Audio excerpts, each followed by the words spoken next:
toujours à la recherche de ces chiffres-là. Ce soir, aux Nouvelles nationales d'APTN. Ils l'ont dit, il est déjà transféré dans l'hôpital Amos.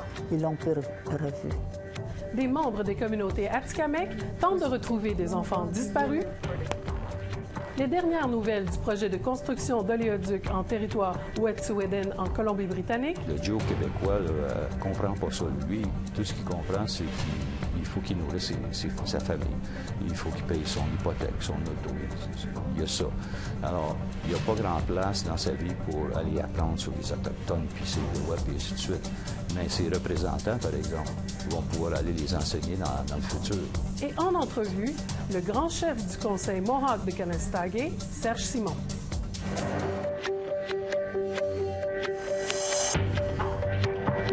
Bonjour, Kwekwe et Wadja. Je suis Sophie-Claude Miller. Bienvenue aux Nouvelles nationales d'APTN. De nombreuses familles ont passé des décennies à la recherche de leurs enfants disparus suite à un séjour à l'hôpital dans la communauté Atikamekw de Manawan. Notre journaliste Sylvie Ambroise a rencontré des familles dont certains enfants sont portés disparus. Joseph Paul Maxime Ottawa. Manon Ottawa n'a jamais rencontré son oncle Maxime. S'il est toujours vivant, il devrait avoir 64 ans bientôt. Mais ce Tikinagan est tout ce qu'il leur reste de lui. Il y a le porte-bébé. D'habitude, on met un tissu, puis un matelas, une couverture pour abriter le bébé dans le porte-bébé. Puis, dans ce cas-ci, on n'a pas encore mis de tissu. Parce que tant qu'on n'aura pas de réponse sur la disparition de bébé Maxime. Des décennies plus tard, la famille de Maxime attend toujours qu'il revienne à la maison. Et ils ne sont pas la seule famille qui attend. Ici, c'est l'hôpital Latuc, où des enfants disparus ont été traités. Ce sont les enfants de Manawan, Obidjiwan et de Wemontashi. Les enfants ne sont jamais retournés dans leur communauté. Les parents cherchent toujours leurs enfants disparus. Lors de l'enquête nationale sur les femmes et les filles disparues et assassinées, la famille Dubé-Flamand a livré un témoignage sur la disparition d'une de leurs sœurs.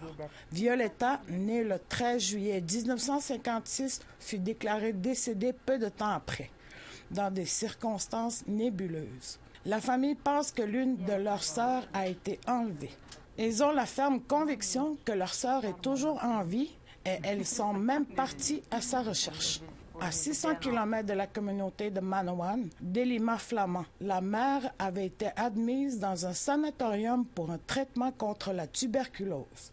Elle était enceinte et elle a donné naissance au sanatorium de Macamic. La fille de Delima Flamand raconte que sa mère lui a raconté que sa mère n'avait jamais vu son bébé, elle l'avait seulement entendu.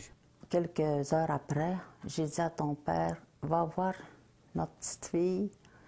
Ils l'ont montée, je pense, à l'autre étage. Puis mon père, quand que ton père a monté à l'autre étage, ils l'ont dit, il est déjà transféré dans l'hôpital Amos. Puis ils l'ont revu. Toutes ses sœurs ont fait des recherches dans les archives des hôpitaux et dans les cimetières des paroisses. Elles ont trouvé une attestation médicale où on y voit des codes de diagnostic, mais elles n'en connaissent pas la signification. On trouvait des codes de diagnostic, 650, 100, 610, puis 70.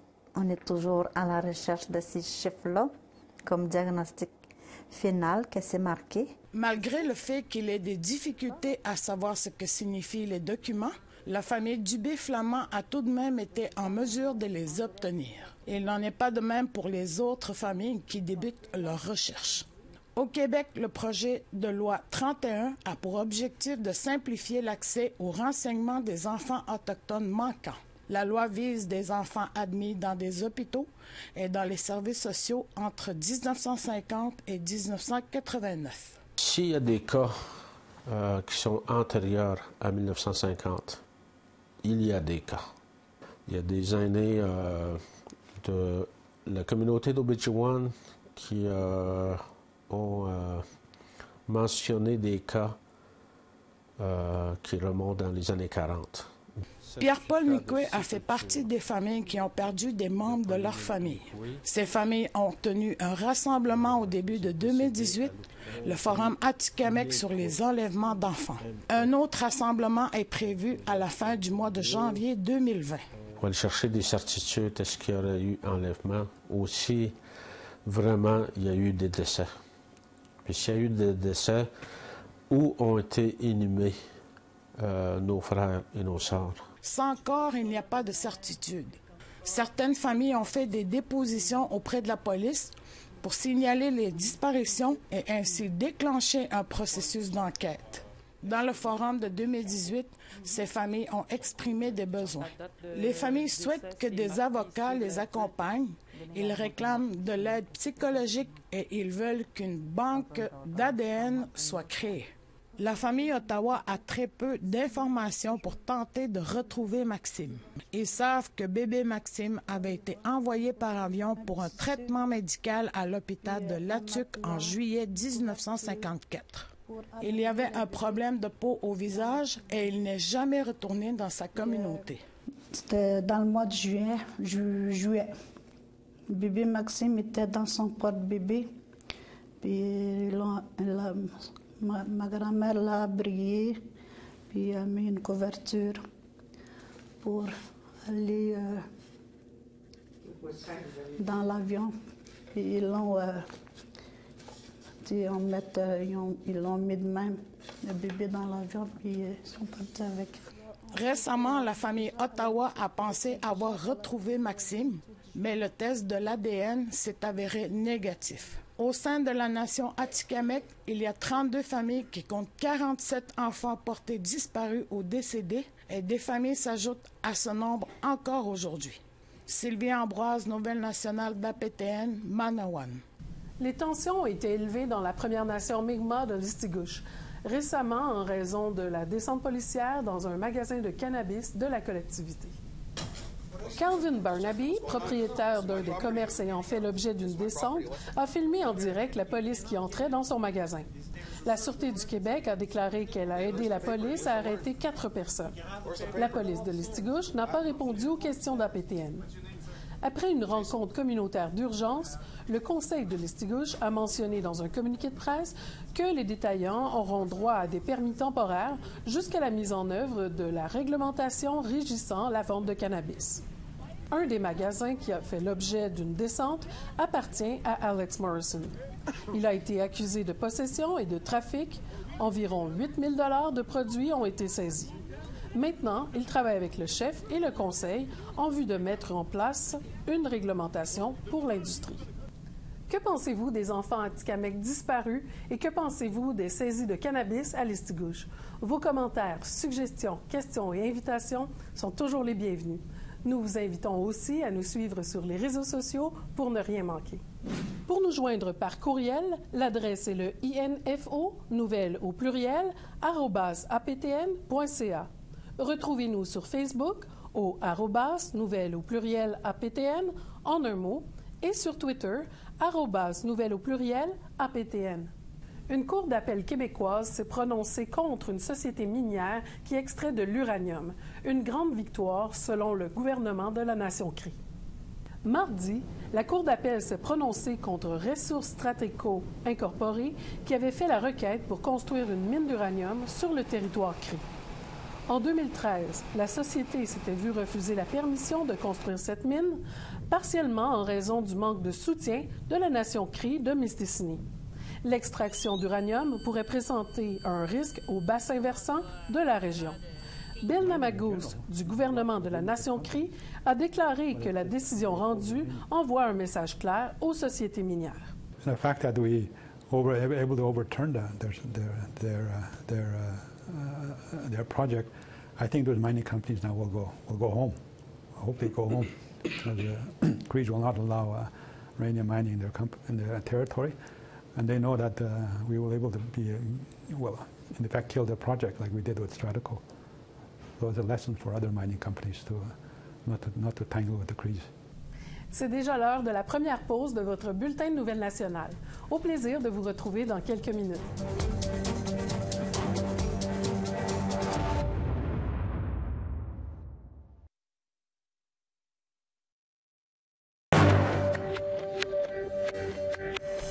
Bienvenue aux nouvelles nationales d'APTN.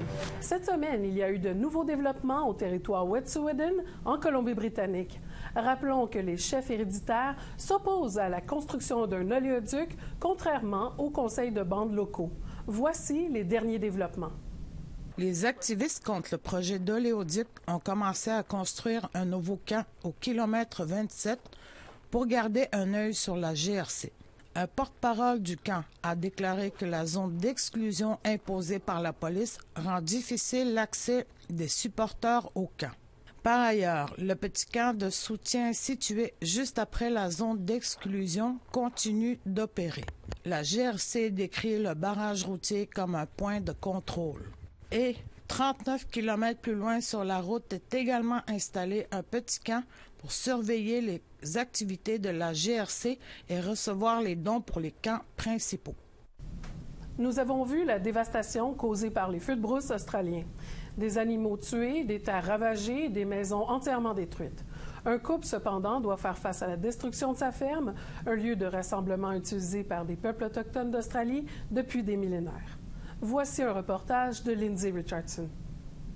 Yeah, this is 3:30 in the afternoon.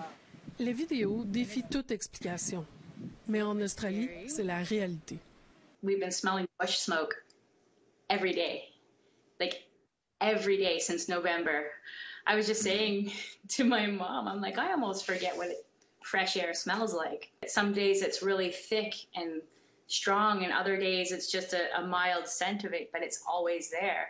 Lorsque Candace Scott Moore a filmé cette vidéo la veille du Nouvel An, 40% du comté de Shoalhaven était en flammes. Des vapeurs nocives s'élevaient si haut dans l'atmosphère terrestre qu'elles ont été captées par des images satellites.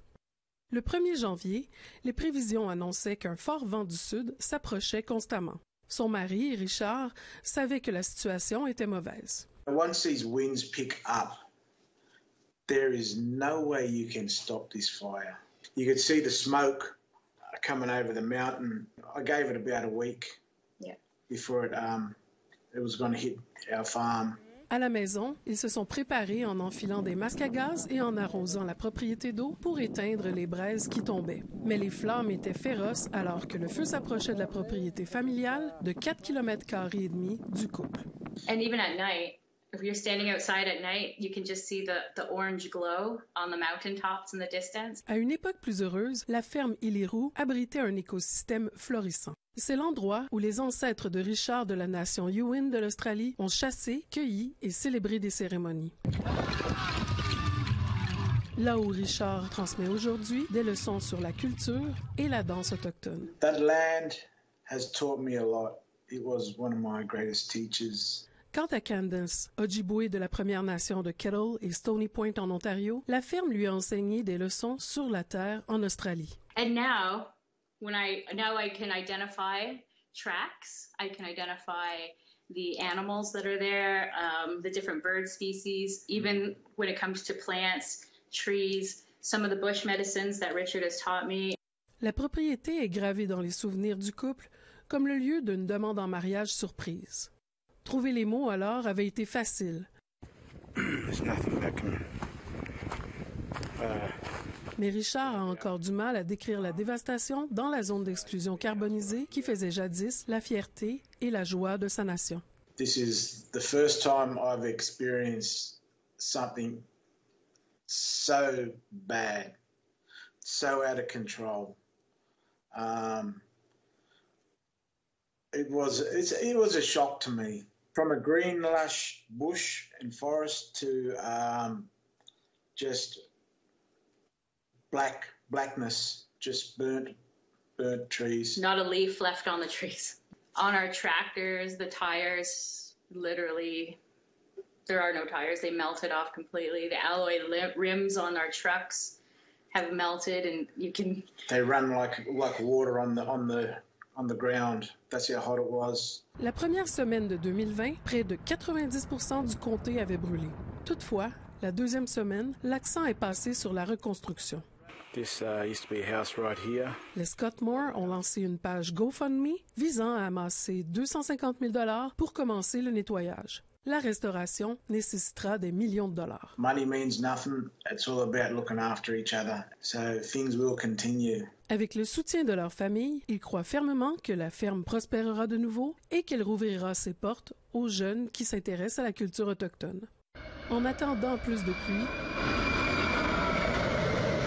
ou le passage régulier d'un bombardier d'eau, Candace pense à la maison et aux Canadiens qui participent à l'effort de secours.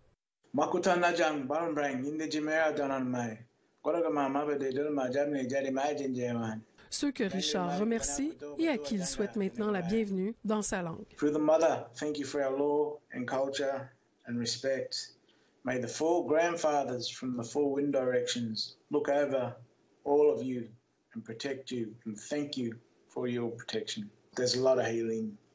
There's a lot that needs to be done. À mesure que la fumée se dissipe et que le feu se transforme en braise, l'héritage de la ferme Laro fait naître un nouvel espoir pour les peuples qui vivent sur l'île. It will never be what it was again, but it's hope for something new. Un reportage de Lindsay Richardson, Nouvelle nationale d'APTN, Montréal. C'est maintenant l'heure de la toute dernière pause commerciale de votre bulletin de Nouvelles nationales. Au retour, nous recevons en studio le grand chef du Conseil de la Nation Mohawk de Kanesatake, Serge Simon. À tout de suite.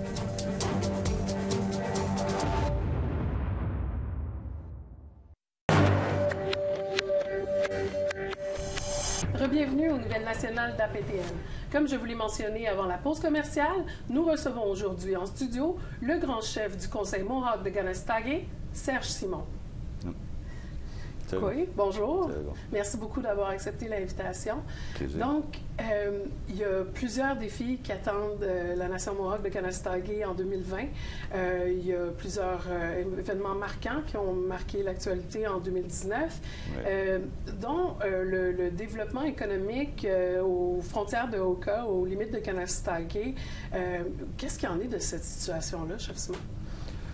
Si on parle de situation économique, notre communauté est encore un peu sur le côté dépressif économique, mais on essaie d'ouvrir les portes en essayant d'ouvrir le dialogue aussi avec nos voisins, toutes les MRC de notre région. C'est pour lequel qu'on avait ouvert les discussions avec toutes les maires récemment en septembre, et puis pour le but d'établir un comité de liaison politique pour continuer le dialogue, qu'on se comprenne et qu'on puisse réaliser peut-être certains projets en commun. Il faut réaliser que les terres autour de Kanesatake étaient garanties par traité en 1760 et que les municipalités qui sont établies là sont établies avec l'ordonnance de la couronne et ils les ont laissé faire. Et puis là, aujourd'hui, on est dans la situation où on est aujourd'hui. Mais le titre autochtone a toujours été là. Le titre existe. La Cour suprême l'a même affirmé que dans certaines conditions, et je crois qu'on rencontre ces conditions-là. Donc, avec ce comité-là, l'objectif, dans le fond, ça va être d'arriver à un terrain d'entente pour que le développement n'empiète pas sur vos terrains qui sont protégés par traité, c'est bien ça? Il y a ça aussi. Il y a aussi pour que les municipalités puissent comprendre un petit peu. La crise d'Oka en 90 a été déclenchée en grosse partie par rapport à l'ignorance. Et aujourd'hui, on voit, comme j'ai mentionné, les antécédents judiciaires, les précédents judiciaires qui affirment le titre autochtone. Alors, nous, il faut tout le temps aller parler avec les maires puis leur expliquer que le titre, c'est pas quelque chose qu'il faut craindre. Si, supposons, on va répatrier les terres là où on peut dans le moment, y a-t-il possibilité que peut-être la municipalité en question pourrait devenir un partenaire limité dans le développement? Moi, je crois qu'avec le développement économique avec nous, ils vont faire plus d'argent comme partenaire que s'il y aurait eu des taxes. Alors, moi, je crois que c'est une bonne situation. Est-ce que vous sentez qu'il y a une certaine réceptivité à des discussions comme ça, ou si on n'est pas encore rendu là? On n'est pas rendu là encore. Il faut avoir tellement de discussions avant que tout le monde comprenne bien à fond les enjeux qu'on fait face. Ouais, je pense qu'il y a aussi le manque d'éducation populaire par rapport à nos droits, à nos traités. Je pense que c'est systémique, en fait. Hein? Oui, c'est ça. Mais c'est ça. Le Joe québécois ne comprend pas ça. Lui, tout ce qu'il comprend, c'est qu'il faut qu'il nourrisse sa famille. Il faut qu'il paye son hypothèque, son auto. Il y a ça. Alors, il n'y a pas grand place dans sa vie pour aller apprendre sur les Autochtones, puis ses droits, puis ainsi de suite. Mais ses représentants, par exemple, vont pouvoir aller les enseigner dans le futur, quand le temps va venir. Aussi, en 2019, il y a eu la légalisation du cannabis, qui a quand même aussi affecté un peu votre communauté. Donc, quelles sont les perspectives d'avenir par rapport à la situation du cannabis à Kanesatake?